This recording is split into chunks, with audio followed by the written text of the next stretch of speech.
Welcome to day 7 of our 28 days of connections, and today's practice is all about taking some time for ourselves. So as you know, in today's video I talked about planning for the week to make sure you do something for yourself every day, and this meditation is really just about doing exactly that. So setting your intention for the week to make time for yourself by doing a meditation today. So for your meditation, you can lay down, you can sit up, but basically just get comfortable. So if you want lots of cushions around you, if you're sat upright, that's fine. If you want to be slightly laid back or anything like that, you can lay in whatever position is comfortable. This isn't about sort of yoga, meditation, straight spine, etc. I want you to be comfortable and relaxed during the practice.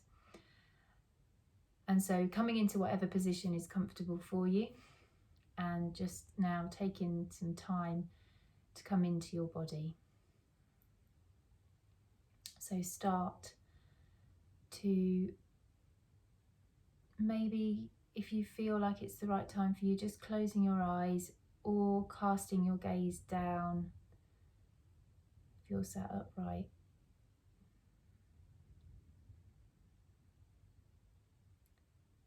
And just now bringing your attention inwards, whatever that means for you today.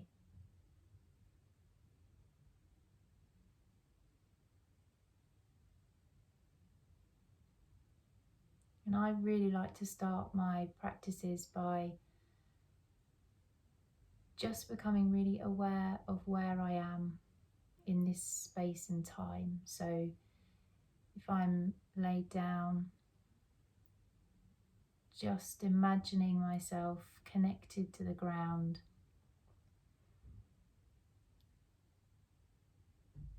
as if I could almost draw a line around my body, an invisible kind of line, energy field, just that puts me exactly where I am, right here, right now. And if you're sat upright, you can do exactly the same. Or you can just bring attention to the parts of the body that make contact with the ground or the seat or whatever. In fact, you can just bring your attention to the parts of the body that make contact with something else. So just being aware of grounding, of rooting down, of being supported and held. And in doing so, just allow yourself a little opportunity just to relax a tiny bit more. Allow your weight to be supported just that little bit more by the chair or the bed or the floor. And then just taking your attention now, starting maybe from your feet, and just very slowly taking your attention along each leg,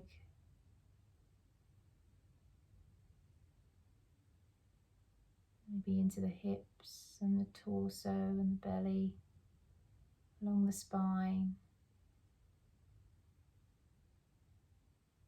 across the shoulders,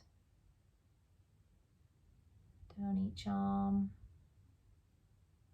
the hands, back up the arms, into the neck, around the back of the neck and the front of the neck, and then into your face,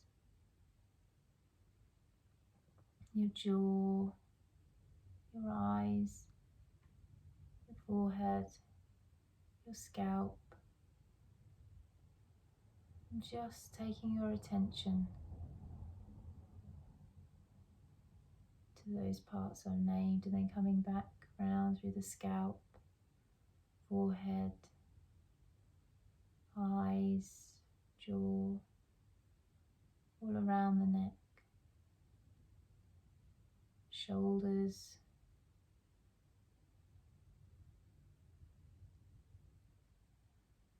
down each of the arms to the hands, and back up again through the chest,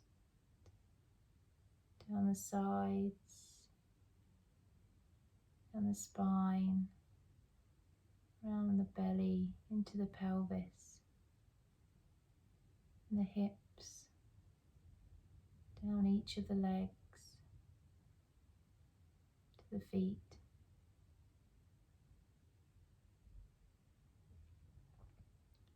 Now just noticing, through doing your scanning, if any parts of your body have now become more visible, more vocal, or if any parts of your body have seemed to be quite silent, and just noticing.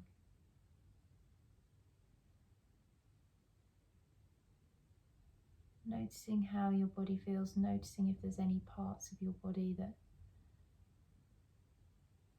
are emitting any signs to you. Just becoming aware of how our body feels.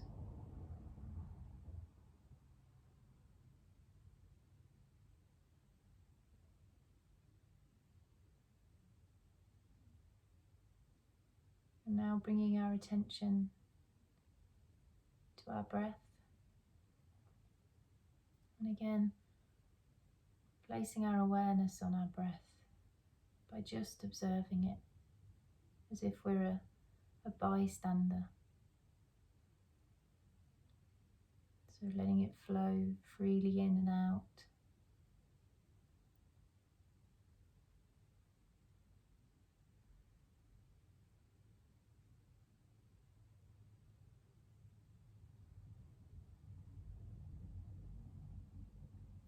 You may like to now start to imagine your breath as it goes down all the way to the base of the spine, and then coming back up and all the way out through the nose.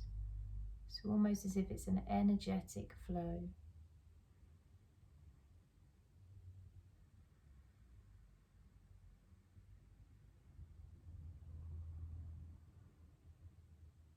Imagine that energy wave that goes down through your body.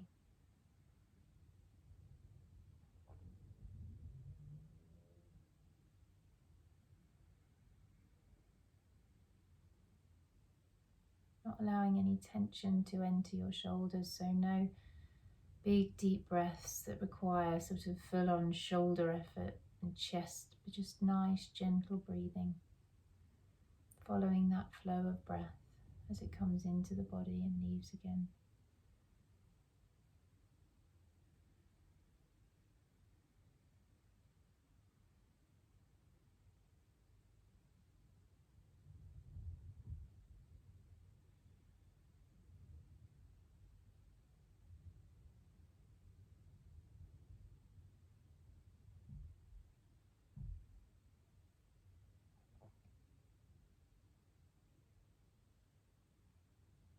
And whilst your attention remains focused on your breath, I'm just going to share a short story with you by a man named Brady Gill. And it focuses on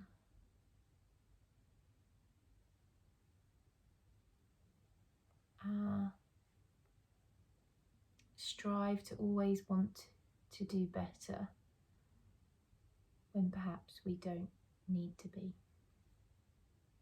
So it's called Do It and Done by Brady Gill. All through the town of Do It and Done, there was a good deal of work and very little fun.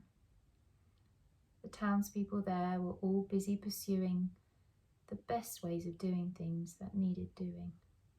And even if something was done very well, a cake was made perfect in look, taste and smell. A lawn was mowed quickly with every blade right, a painting so pretty you'd cry at the sight, a leather-bound book with solid gold letters. In Do It and Done, it could all be done better. And better they did everything that they did. Every parent surpassed by the skill of their kid. Every teacher just teaching their students so long before students were saying, "You've got it all wrong." Faster and better and faster. Never anything anyone should have mastered. And with all this bettering, all of this fast, did Do It and Done really think it would last? On one sunny day, not a cloud in the sky, a soft breeze on the hills, from the town came a sigh, from grown-ups and children and all of the rest, who all knew at once that they'd all done their best.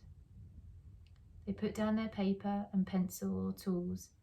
The parents left work and the students ditched school, and into the street they stepped out so proud. But when they saw everyone else, fear swept through the crowd.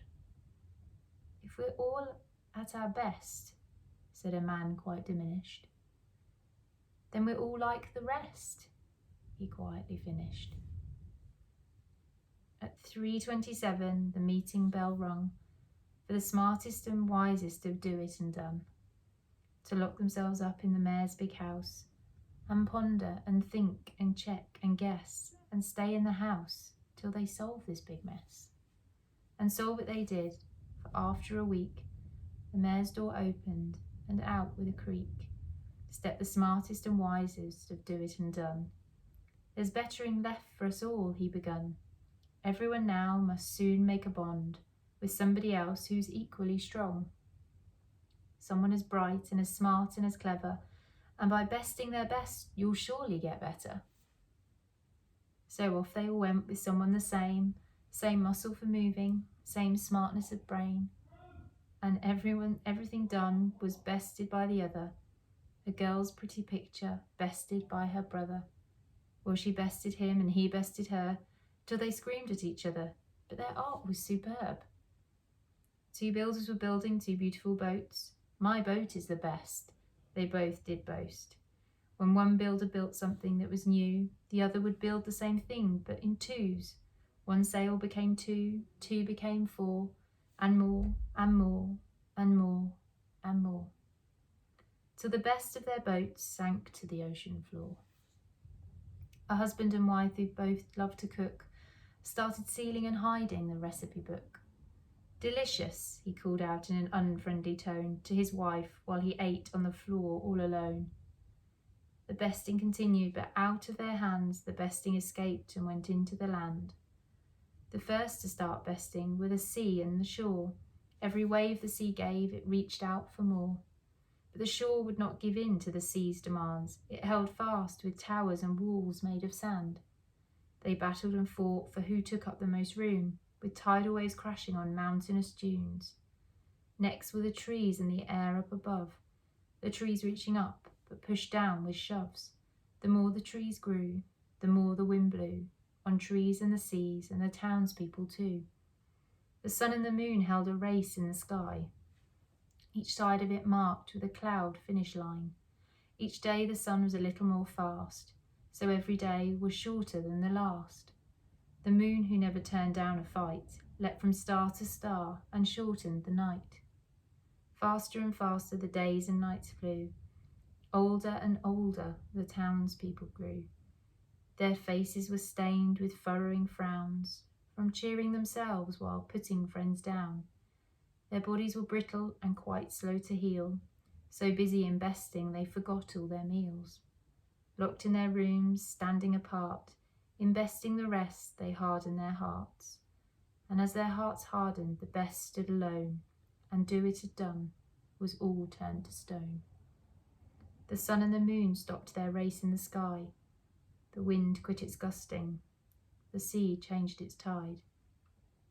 And for the next year, the stone statues stayed, a year full of resting, the price to be paid. Time to be still, to think, to uncover how to be great, but not hurt one another. How to be giving and caring and kind. How to do all of that and not fall behind. After a year in their stony cocoons, after spring, summer, fall and winter too, slowly but surely the townspeople moved, and once they were moving, they knew what to do. The women and men and all of the rest gave up on trying to do the best. Instead, they took on a different approach. When one did their best, the rest gave a toast. Rather than struggle to always be top, they'd show love from below as they pushed their friends up. Oh, what a dream to work as a team. Together they worked, and better it seemed. Because without a first, there's never a worst, and if no one is best, then no one is less. The brother and sister combined all their paint. Their art was so pretty it made their dad faint. The builders of boats shared all their tips, made the boat of their dreams and set off on a trip. The husband with salt, his wife with the pepper. Through the seasons they seasoned their food together. So it was that Do It and Done learned how to work and still have some fun. Side by side, they all live as friends, and that is how this story ends.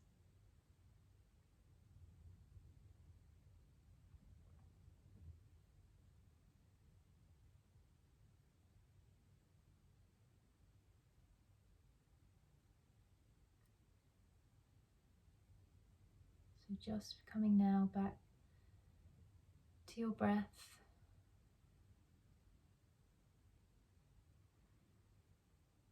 Maybe for now focusing on your chest or your tummy as it rises and falls with each breath now.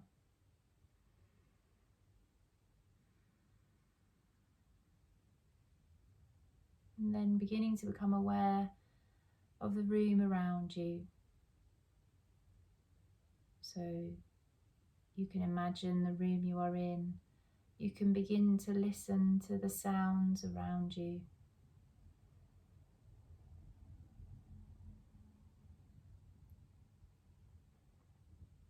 Now maybe begin to make some small movements. Whatever works for you. You can wiggle your fingers, wiggle your toes. Maybe move your head from side to side very gently. Maybe begin to roll your shoulders. Just taking any movement that needs to occur. And then when you're ready, open your eyes. So thank you for joining me today on day 7. I hope you enjoyed our little story about Do It and Done. And it maybe gave you something to think about, particularly if you put pressure on yourself to always be the best, or to feel like you're achieving your best. Sometimes it's okay just to be ordinary. So take care, and I will see you all tomorrow.